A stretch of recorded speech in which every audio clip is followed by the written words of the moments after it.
What does the consumer get in exchange for their data? The ease of being able to give a customer a slightly better experience or a slightly personalised experience is kind of the golden goose. And so it's that really human voice that then feels like it's someone talking to you. Tell a better story about that consumer that you're trying to build a picture of, and obviously we can do that through our platforms. Single customer view, which is apparently the holy grail. As a customer to a brand and all that stuff, you don't want to feel tracked. It's really just about how you make use of the data. Our ecosystem, there is so many actionable insights that you can take from the data that you have in relation to, I think, just looking at the success of menus, what dishes are working for you.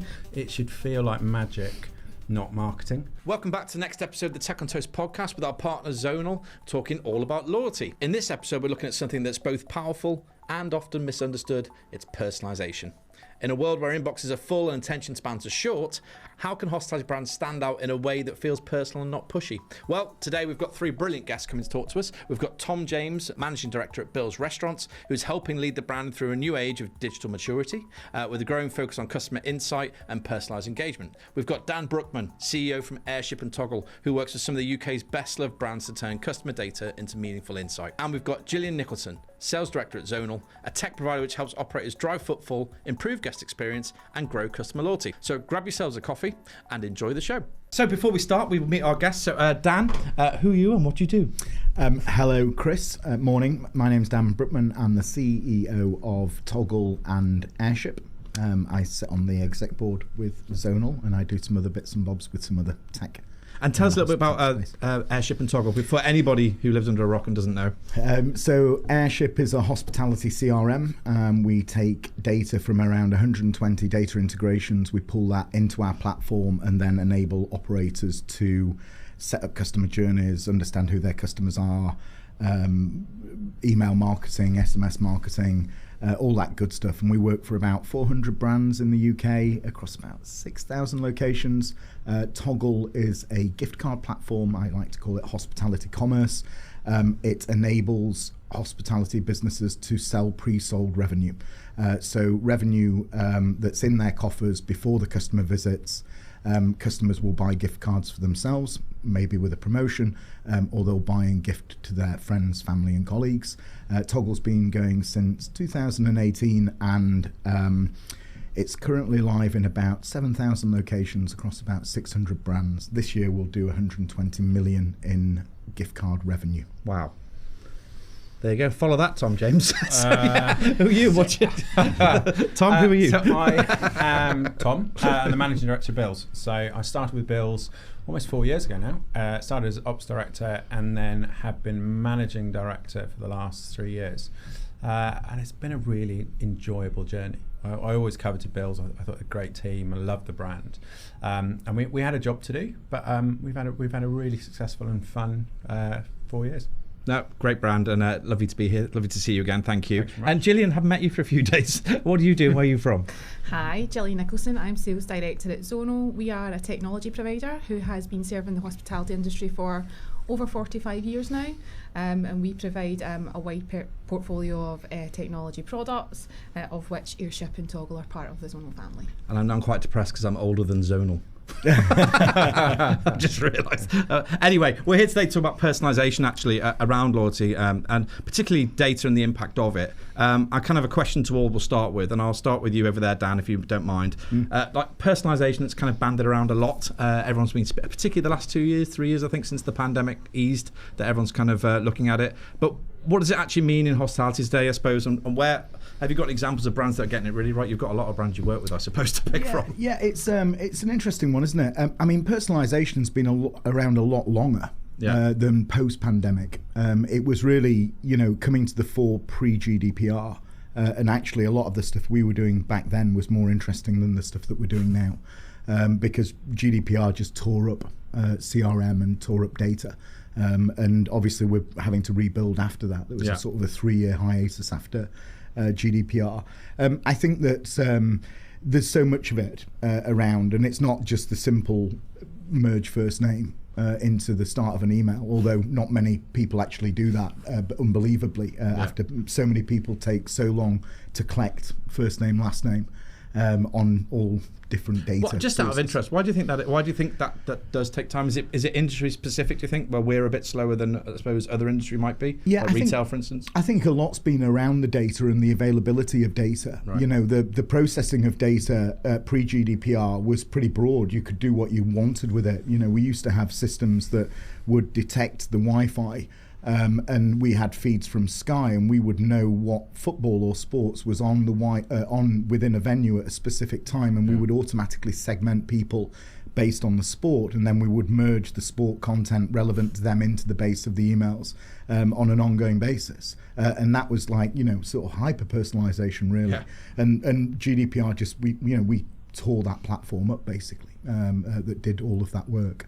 So I think that now, like a good example of decent personalisation, Zonal has a tables platform, and the front of house of that automatically, when somebody books in, it automatically pulls from CRM whether that customer's a loyalty customer. So when the customer comes to the front of house and they walk in, the server knows, or the host knows to say, oh, you know, we'll automatically add your points, or don't forget to sign up for loyalty. And that's a nice, easy, you know, connection to make with a consumer that will heighten their experience. But I think of the personalisation around, you know, easy wins around, and again, not many people do it, but just around special occasions. You know, we all ask for a birthday, and we all do birthday marketing. A lot of people do birthday marketing, and it's an easy, you know, it's an easy conversion.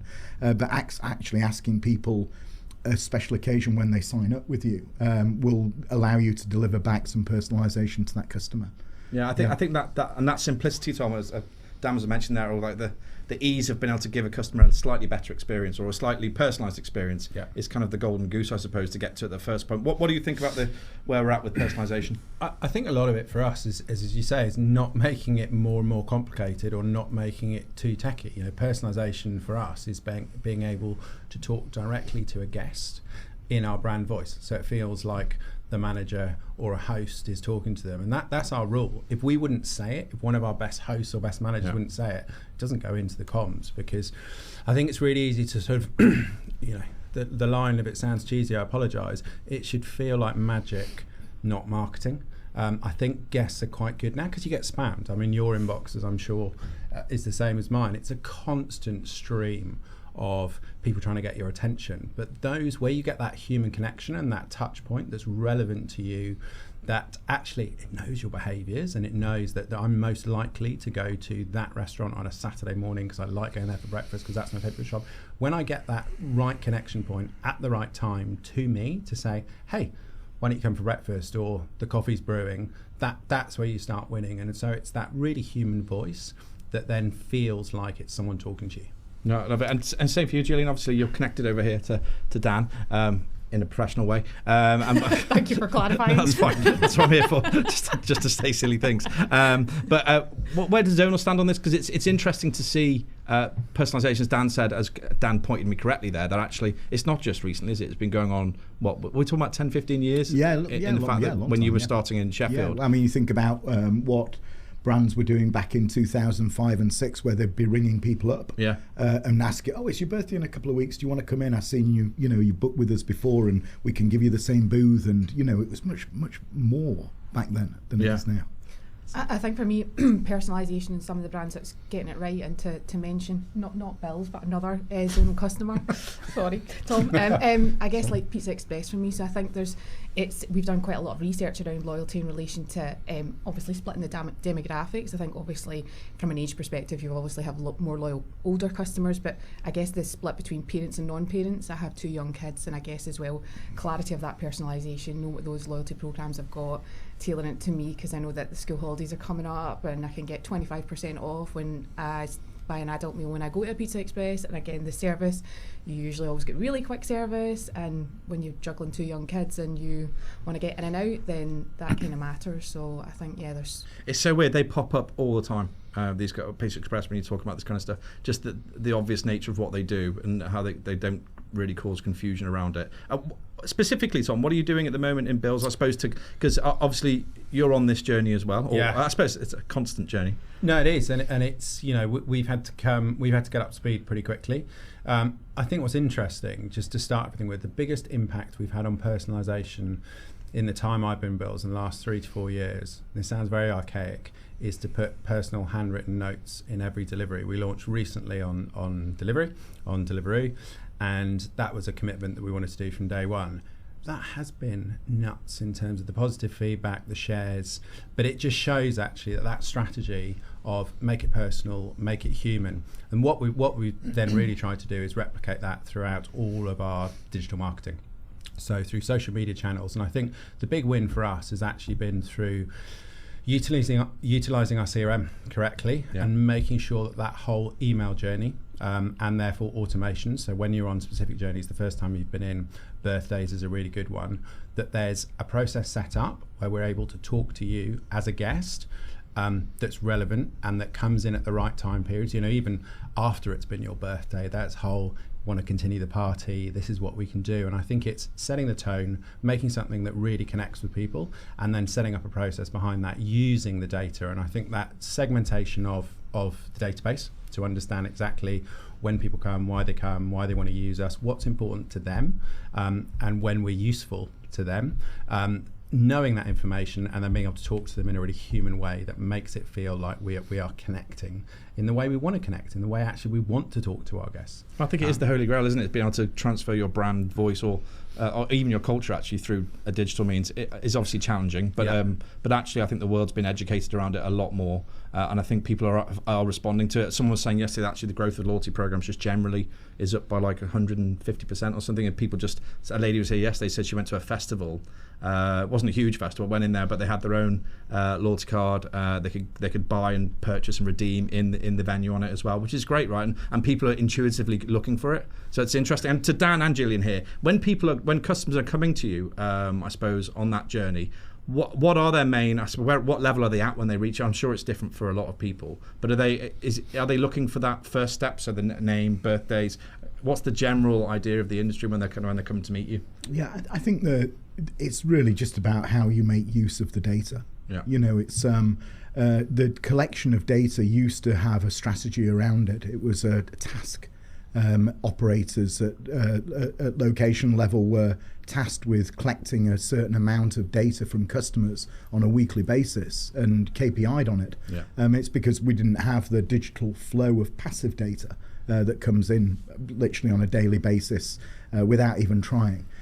So I think that the purpose of why you're collecting data in the first place and what the output of that collection is, as far as the dials that it turns within the business around revenue, I think that's what people are looking for clarity on. And I think that businesses are still quite wrapped up in, we need a loyalty scheme, because actually they just don't understand how to do that without actually having a board level focus on implementing a loyalty scheme.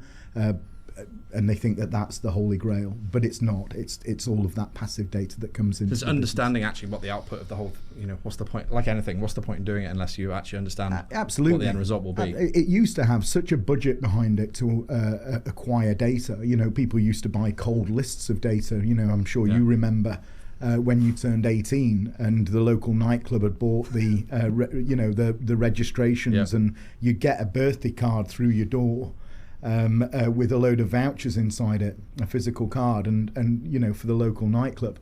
You don't do that anymore, but you have got data that's flowing through your Wi-Fi and your booking and your feedback and your, all of these different sources, about 16 different sources of data collection that's passive data collection in a hospitality business, as well as then the newsletter sign up on your website. And it's the newsletter sign-ups that are the only active where you're asking the customer just to sign up with you, and it's a freaking newsletter. I mean, it couldn't be duller. It couldn't be duller. So it's actually just, what do we do with this data? Where's it all coming from? What converts? What does it give us? And how do we leverage it to drive our revenue occasions? Yeah. And so, Gillian, is the same, similar opinion, I suppose, because you're working at the same place. And I think Dan kind of touched on it earlier. It's about, I guess, looking at the workflow and the automations of that and how you can link and tie all that data to make it richer and, I guess, tell a better story about that consumer that you're trying to build a picture of. And obviously we can do that through our platforms and having a unique identifier that you then link to various elements of that customer journey. To give you, as I say, and how much does it matter? So totally off. If it's a fragment, so if they come to you with a bit of a fragmented tech stack and they've got different, I suppose, bits of tech in different places that don't particularly connect together, how much does that impact you in terms of building that journey? So for booking systems, CRMs, kind of thing, does it help if they're all in one place as it would be, so you can build that journey? Well, obviously, I'm going to say yes. I totally asked the wrong person there. I should have asked Dan. I know he's going to say the same. No, I'm not actually. I'm going to say that, again, it's all changed, because if you're engaging with a new tech stack, the first question you should ask that tech stack is, do you have open APIs? Yeah. Because APIs now are they're so standardized. We can build a new integration with a new platform with quality assurance and logic flows and all of that good stuff, probably 4 to 6 weeks. And we probably do 2 a month, right. With the team sizes that we have. It means that that should be the question. There shouldn't be any barriers, really. It should be a case of a new tech partner comes in, whether they're coming from abroad or whether they're a startup and they've got an idea, really they should be starting with an API, and that enables them to be connected, and it enables the operator to get the wealth of data from the platform that they're providing. In the last year and a half, we've probably integrated, and lots of people integrate with us. It's not all about us integrating with them. We've probably integrated with 4 or 5 photo booth companies. And actually the richness of the data, the proof of presence data you get from photo booths is immense. Crazy. Like absolutely immense. And Wow. that's something we've saw massively grow in Zonal as well, in relation to the integrations, the partnerships. And usually when you have a conversation, you won't really get one answer for our tech stack sits here. Yes. Everyone does have different elements everywhere, and all operators want to have a unique customer experience, and that doesn't necessarily come from one place. So it's about just working through the complexities of that and mapping out the journey as you go through the process. And for you, Tom, I presume that's a similar story, right? That as you're listening to these guys talk, that actually you're in that place, or constantly in that place, where you're trying to work out what the strategy is, how you go forward. How are you managing that at Bills? I think there's 2 things. I mean, we're doing a big project at the moment with Dan, actually, on mapping out. We've had some huge success on sort of the start of that automations journey, working out who our guests, what our main segments of guests are, and now it's about actually for each of those segments, what's the best way of automating that journey? What do they want to hear about? How do we do that? How do we do that map? And that's huge for us, because that level of engagement, where we're talking about the right things at the right time to the right people, and it's relevant and interesting and fun and comes across as Bills, that's where we're seeing the real wins. I think our strategy has been slightly different as a brand, because as I said, our goal when we started 4 years ago was everyone leaves happy, and that's actually dictated our strategy, because our goal isn't 10% of the people who sign up for the app is happy. We want to have these, in terms of our pool of cash that we're allocating to discounts and what we're prepared to do, that has to be no barriers. And it doesn't mean we can't do loyalty. It doesn't mean, we know frequency of guests. We know those guests who visit over 1.3 times, and we can drop flash offers. We can incentivize and reward those as well. But we wanted to, I suppose, Bills as a brand with that first sort of point as how do we become relevant? How do we keep the doors open? And how do we make sure that level of loyalty is driven towards the brand, not towards discount? I think that's always been a challenge in casual dining that I'm genuinely terrified of, having sort of come up through the early 2000s and that discount culture, which trashed brands. Because what you created is a real culture of discount loyalty, where people were, they were addicted to the drug you were feeding them, as long as it was the deep discount which they initially signed up. You turn that off, they are out the door. They are looking for their next fix of a 50% off, and that's so dangerous. Where you kind of, our metrics in terms of what we're looking for success are the same as most businesses. We want to see sales growth, cover growth in bookings as well. But we've got to work out how that is not just driven by a select group of people who are now coming 6 times because they're hooked on this discount culture that we're then giving them access to with a direct line into their phone. And it's given that different approach where actually the use of our CRM system and being able to talk to many more guests, a much wider pool, I think is the way that we certainly want to approach personalisation, loyalty, and driving that brand loyalty. Yeah, it's definitely, we've seen it, right? It's been a slippery slope. Yeah. There's brands that have lived in that way. And Dan, actually, being data-driven, is kind of, is it a buzzword? I don't know, but obviously because tech's just brought a lot of data with it because of the fact that you're plugging people in for the first time in a long time. What's the best advice I suppose you can give to someone who's building a practical data strategy rather than just, I think you mentioned it before about looking at the outcome, but are there some like specific steps you would take to get in there? Yeah, I think the first thing is the value exchange, and it's a term that was I had a general manager in about 2007 who worked for me, and he talked about the value that I created for our customers. And that term sort of stuck with me over the time. And what the value exchange is, what does the consumer get in exchange for their data? Okay, and it's not a newsletter. That's not the outcome of this.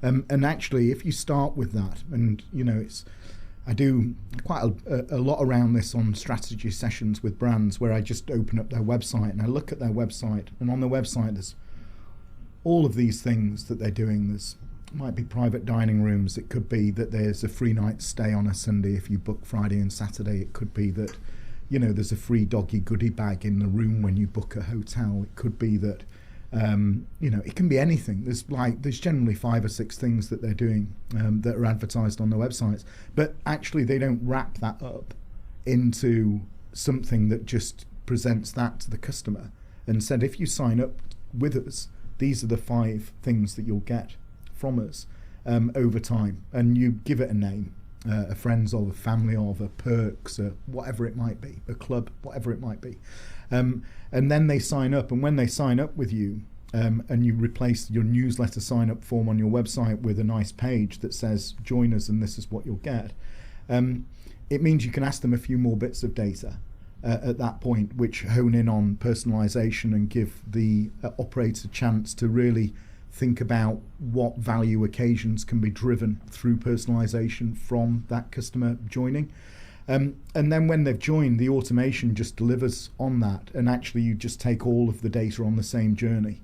So all of a sudden, whether somebody's signed up passively through Wi-Fi and clicked the opt-in, or made a booking with you and opted in, it means that they're going to get the same journey as everybody else, and you treat all customers the same. Wow. And I'm just being educated as I'm listening to you, but carry on. Yeah. And that's it. And then automation delivers the promise. Yeah. And you don't need to do offers with it. You don't need to do promotions with it. You can offer value-added stuff as part of your proposition.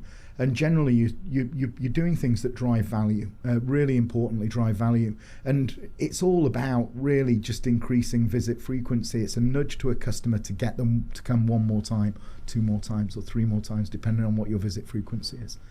So that's my advice, is take a look at your website. And generally, lots of brands invest tens of thousands of pounds in these shiny websites. All of the content goes on there. But they don't present it back to the consumer through their automations and through their CRM. Gillian, I was just saying, in terms of customers coming to you, you have different levels of customer, enterprise or mid-market, and the data maturity, I suppose, across those different brands will be different when they arrive. Like Tom's saying there, he's on a different journey to what some of his competitors might be. How hard is it to you to give them advice over what Dan's talking about without overwhelming them, I suppose, because Butcombe yesterday said they had a data team in their office. Do you have a data team, Tom? No. And I think it depends on the business, right, and what they're doing with it. So how do you guys kind of push them in the right direction, I suppose, once they come to you? I think it's about just understanding what their goals are and what they're trying to achieve.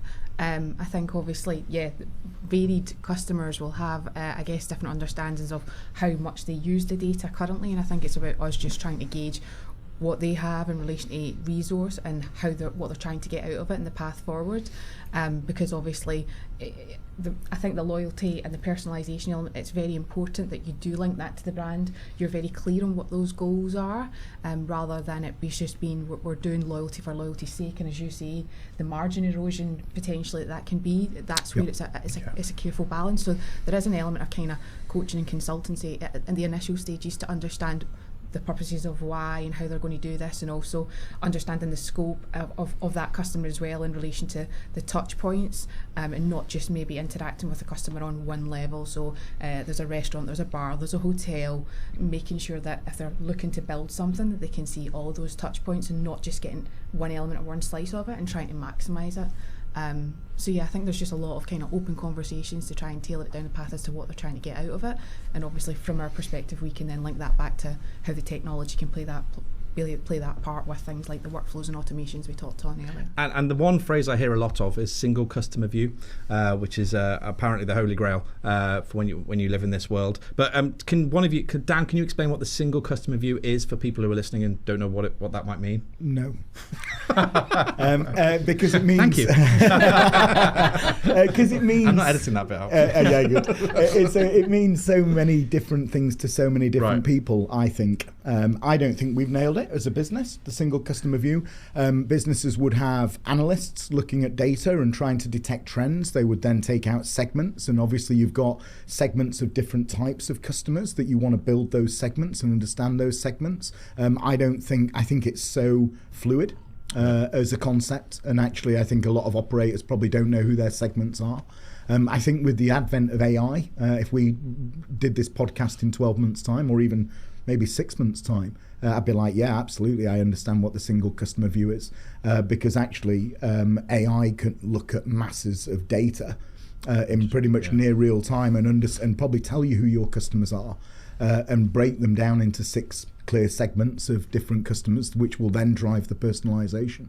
But I think that, it is the holy grail, potentially, to drive personalisation, to drive understanding, and to drive product development. I think really importantly.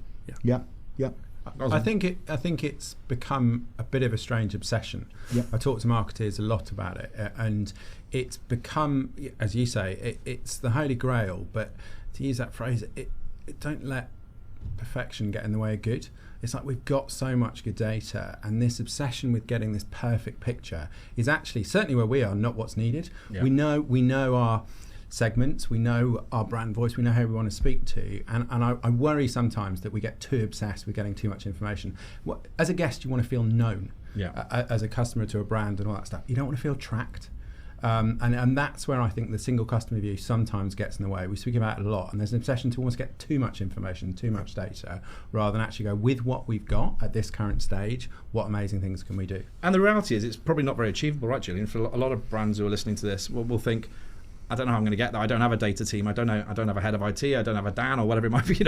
So they're thinking so it's not achievable. But you don't need to be there, right, to actually achieve what we're talking about today in terms of personalisation. Absolutely not. And I think obviously with our ecosystem, there is so many actionable insights that you can take from the data that you have in relation to, I think, just looking at the success of menus, what dishes are working for you, what pairings go well. So I think there is an element of, I guess, maybe tailoring, maybe not true personalisation, but that's an offer that you can give to customers, isn't it? There's something there that you can try and tweak to either upsell, cross-sell, make sure you're selling more margin-rich products, and you can tailor it without having to go into a whole world of pain. Well, maybe not pain, or effort, I suppose, effort for an ROI that you could probably achieve otherwise. And certainly something for, I guess, our more independent customers or smaller footprint brands. Then that's they've got the wealth of the data within their system to start looking at that and tailoring that and benefiting from that. And I want to talk about channels, as in the ones that do work. And so we've just been using SMS actually with something we're doing at Tech on Toast, and it's interesting to see. We've never done it before, and it's very much trial and error, lots of error right now. But SMS versus email versus. I'd love your opinions on what you see working and where you think actually your investment should go, or is it not one size fits all and depends on what you're doing? I'll start over there. Is there a particular channel you think is quite interesting or exciting that's working versus others? Email's still the king. It's still the boss, basically. It's obviously because there's not really a cost associated to it, so much so as SMS and other channels. Email is still number one. SMS took a real kicking on the PPI claims. That was spam. Again, pre-GDPR, and it turned a lot of brands off using it. It's now back, and actually for more immediate revenue driving opportunities, like it's not today, thankfully, but if it's chucking it down outside and you've got a few cancellations and bookings were down on a weekend or on a Friday, you might want to do a text message at 3 p.m. in the afternoon encouraging people to use your delivery channels. And that would be very effective. Obviously, you can target those people that might have visited on a weekend previously, and you don't need to be sending 1 million of anything, or 50,000 of anything, or 10,000 of anything. The point of Bookcomb having a data team, or businesses having a CRM team, is really around focusing CRM activity on driving specific occupancy levels within a hospitality business, and whether that's SMS or email. But there's WhatsApp. WhatsApp's great for communities. It's great for business channels. It's just coming into its own a little bit as well. There's content creators, there's content influencers. That's another channel that needs to be leaned on and needs to be part of the marketing mix. It's so broad. There's so many channels, and every one needs to have. It's actually quite exciting. I mean, I know it can be costly, right? Because if you spreading your budget around those channels, you have to be smart. And I presume that's where people like you come in. You can kind of help people direct what they're doing. But I think for Tom, are you seeing any particular channel that you're almost, I suppose, surprised by, that you thought, wow, we didn't think that might happen? No, I suppose email, actually, in terms of you kind of felt it's been around for ages and we just weren't doing it very well, is the honest answer, in terms of, businesses, hospitality businesses have been sending emails for years and years and years, but actually now the richness of the content and I've learned so much in the last 4 years about subject lines and actually what people engage with and how they engage. And I think looking at all those channels, it's one of those, we went through the journey and say, let's maximise and be really good at one first before we move on. And SMS, we're just sort of dipping our toe. I personally, I've got to be really careful that I often do that with taking personal anecdote and applying it to the whole industry or do it anyway. Whole sector of that. No one's listening. I find it's so invasive, and actually we're talking to people with SMS, and I think as Dan was saying, it's really good for certain information, but I think if you use it too much, people have got used to now the way that people use their inboxes and looking through and scanning subject lines and then seeing those things that interest them and hook them. I think that's quite common. SMS is sort of direct, and I think we will look at it. WhatsApp communities is really interesting. We had a long conversation about that, about how we actually use WhatsApp, and I think people like to be part of that. But the big debate for us has been about apps, and to go, do we want to have an app? Should we have an app? And I think what we've taken the view that we want to apply the investment that an app requires and apply it elsewhere. We haven't got to the end of our email journey and our CRM journey and absolutely maximising that. Again, there's a lot of data, and we've seen other businesses and we're talking to them, that the app to us was a barrier. It's quite a cost investment. Someone's going to manage it. It's got to look as good as your website.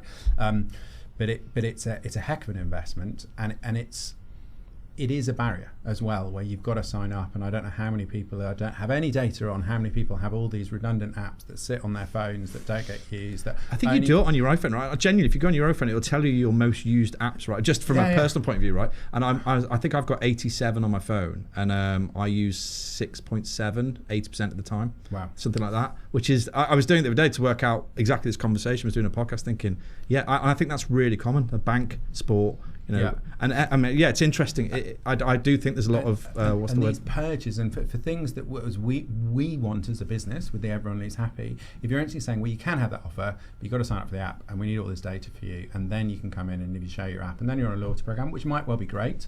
It doesn't fit with our brand in terms of having those barriers. And in fact, everything that everybody's just touched on totally echoes kind of some of the surveys and the reports that we've done in relation to some of our GoTech reports. Obviously, email's still up there, 47%.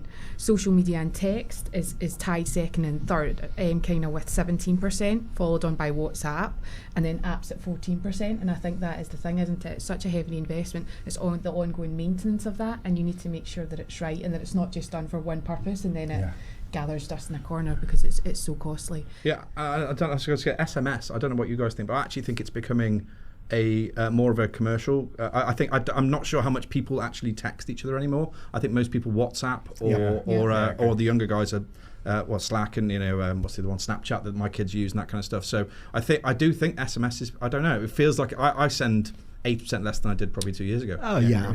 I mean, it's used for one-time passwords. Yeah. It's used for booking confirmations. It's Yeah, used exactly. for That's what it's all full of of, that sort of stuff. And I think that's one of the reasons actually why it does cut through a little bit, where you're sending out a small number of text messages to an audience that you know is most likely to buy. For that urgency, I suppose you were talking about before, where you have an urgent situation. Absolutely, yeah. I mean, even if you've got some tables that are free on a Saturday night,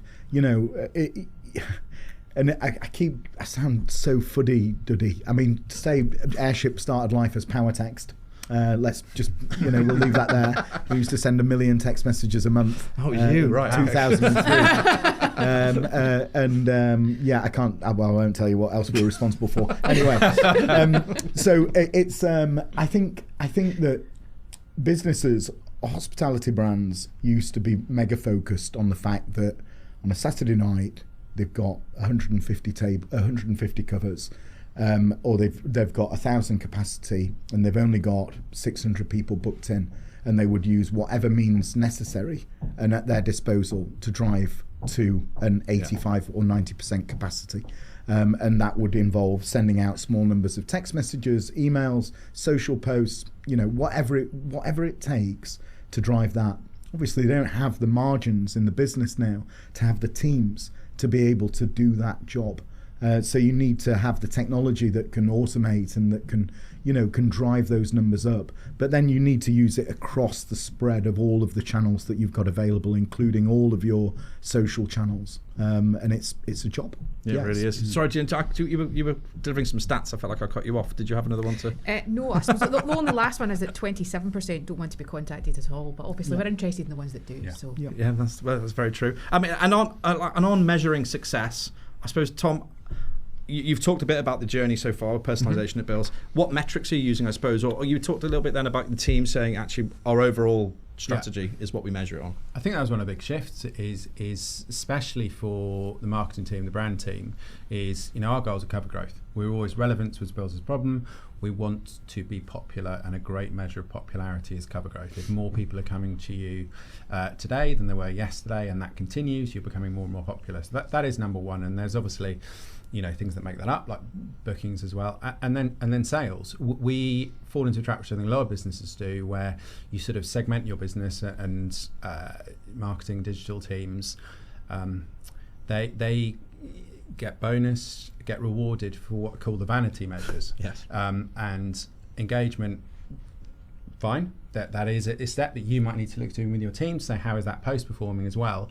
But it's got to play out for the business in terms of a person coming into your restaurant and enjoying the experience that you wanted to do. And I think that big shift in making it the harder sales measures to go, all the campaigns, and we can link it now really well in terms of seeing the ROI today, that is bringing more people into the business. We've then obviously got all our guest measures today, and those people are having a good time.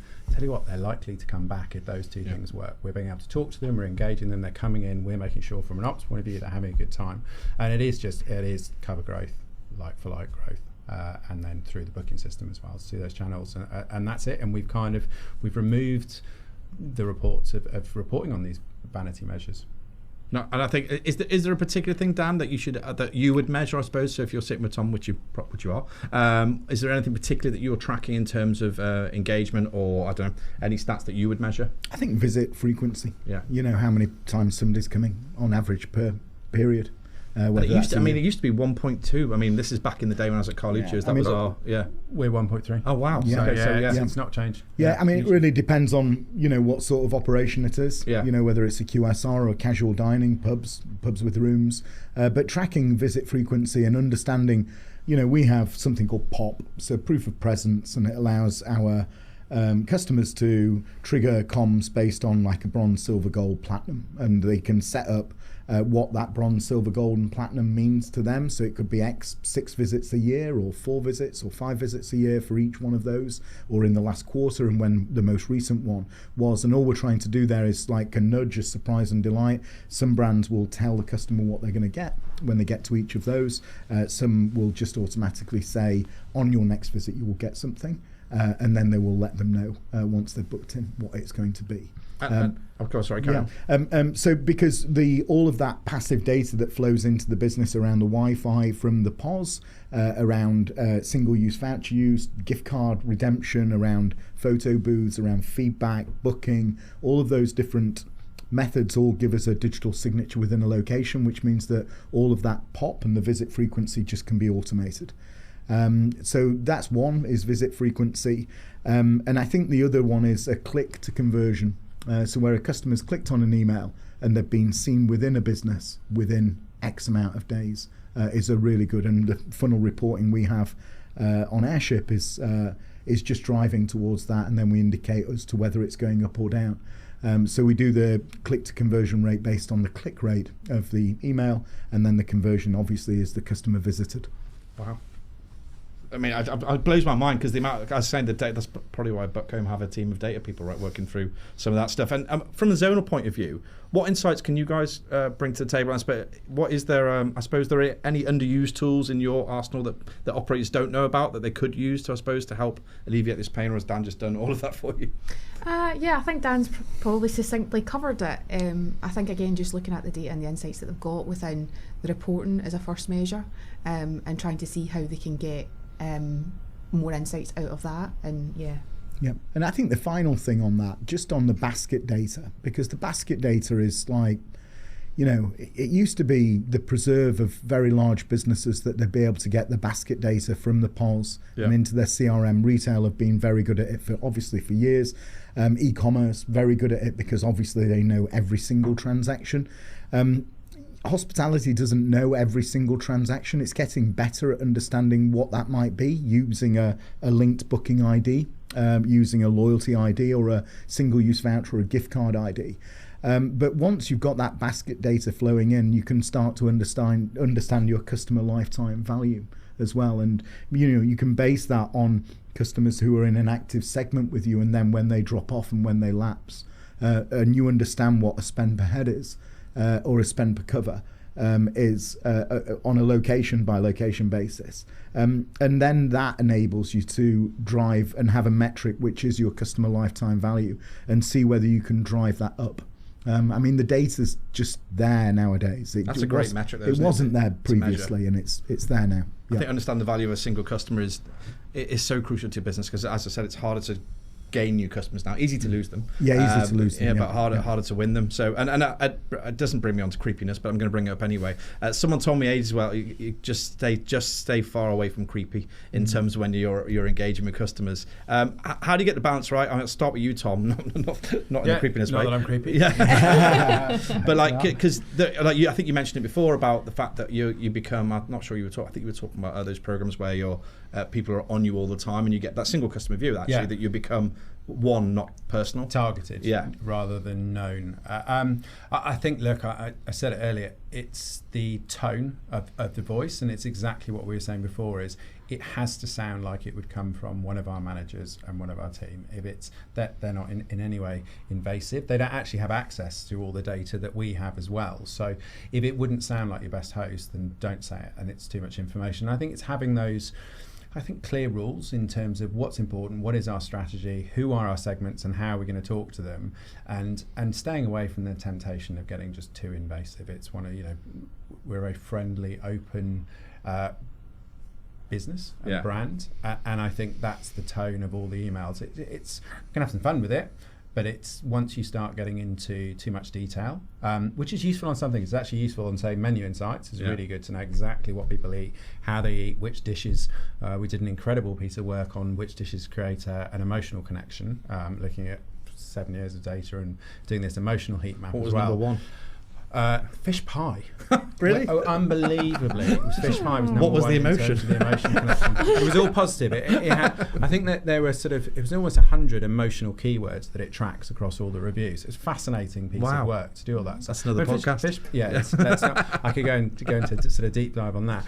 But I think that's when data's, in terms of customer data, it's there to listen to the customer voice. It's all as opposed to analyze and then make these kind of big sometimes invasive statements and sort of knowing too much. I think once a guest realises that the process is totally mechanical and you're taking all this data and you're using it then to weaponize it to drive sales, then once if the guest can clearly see that, you've got a real problem, because that's when the creepiness comes in. It says information I don't want to share. Actually, if you're using the data, which you do have in terms of how they spend, what they spend, when they like to spend, how many people that they do that, and you use that to create a better menu, a better experience to go from there, that's fine. You're doing that on the behind the scenes side. But that connection piece, the voice, you've got to be really careful. No, I totally agree. Sorry, Gillian, were you going to comment on the creepiness? Well, I think interesting. I'm not really sure that we fully get to creepiness stage yet with some stuff. I think,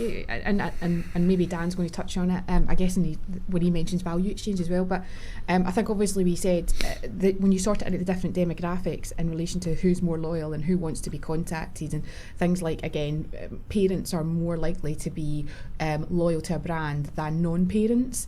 And I think it's once you tailor that sensitivity, and whether it is opt-in out elements of whether you're not a parent and actually don't want to be marketed that way, or Mother's Day and Father's Day, and actually I lost my mum more, so you're tailoring it, and therefore it's acceptable. But yeah, I guess I'm not sure that we've got to creepiness stages, as you say. Some people aren't even adding names to emails and things like that. So I think some retailers are approaching it. That might just be my experience. Where you're getting hit a lot for, you left this in your basket, this is still there, do you still want a pair of shorts?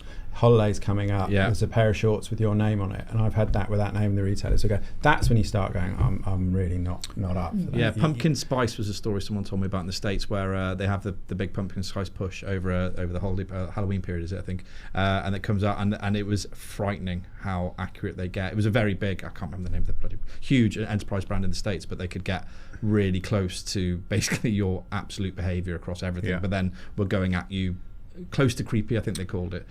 I'd say I think creepy we're nowhere near.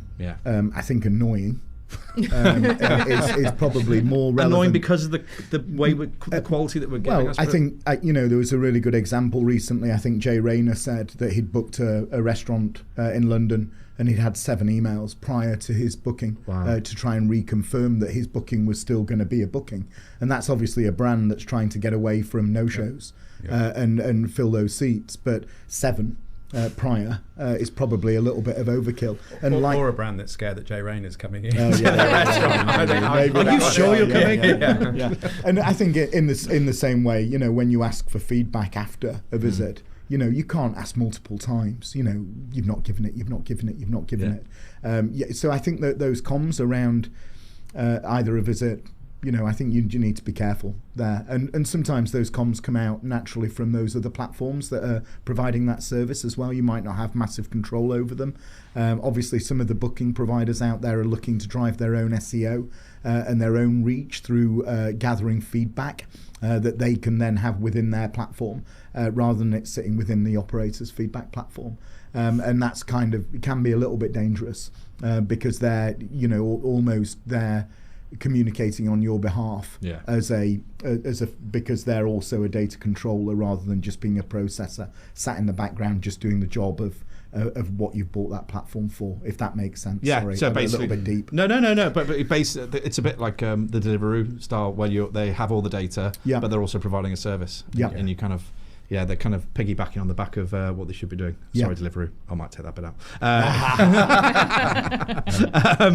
And we're towards the end. I just want to look at the future of data. And I think you mentioned it before, Dan, actually, we're probably going to talk about AI. I said yesterday it's impossible to get through an episode without talking about AI. And I think that overlaying AI, as I think you alluded to before, where you could put it on top of Bills, for instance, and say, Mr. Bills, whatever you want to call your AI bot, tell me about customer X in Bristol. And it goes and straight away. And I see some PMSs doing it in the hotel world where you can get really great behavioural data around particular customers. What does the future look like? I'll ask you, since you've been, let's say you've been around the longest in data. How's that? Thanks.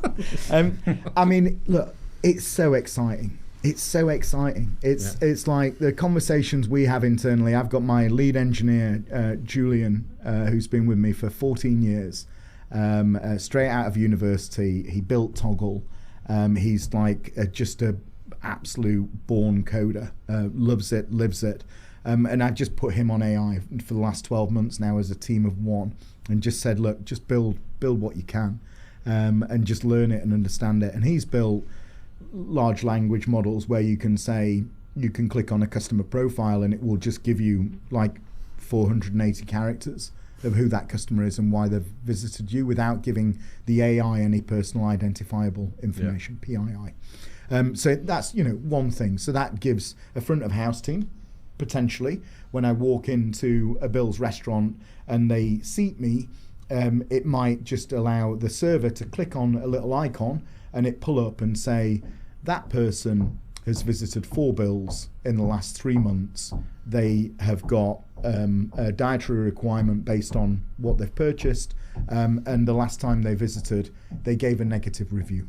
Okay, so it might give them a prompt that would just allow Tom's team to say to that customer, just going to point out the dishes on the menu that are suitable for you, or might be suitable for you, and if there's anything that you need, let us know, and at the end of the meal make sure that they've had a good time. Maybe they'll give them a little bit of this is just on the house, and turn them from a detractor into a promoter.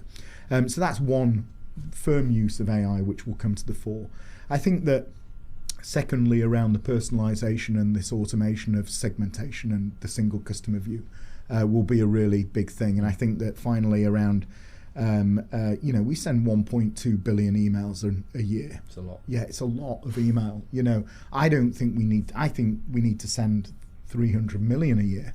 And actually those emails just are automated, and an email has been around for so long. It's been around for so long now, and actually it's not really evolved. There's Gmail have put dynamic email in so that you can click and you can interact within a Gmail email, without clicking and going to a website browser.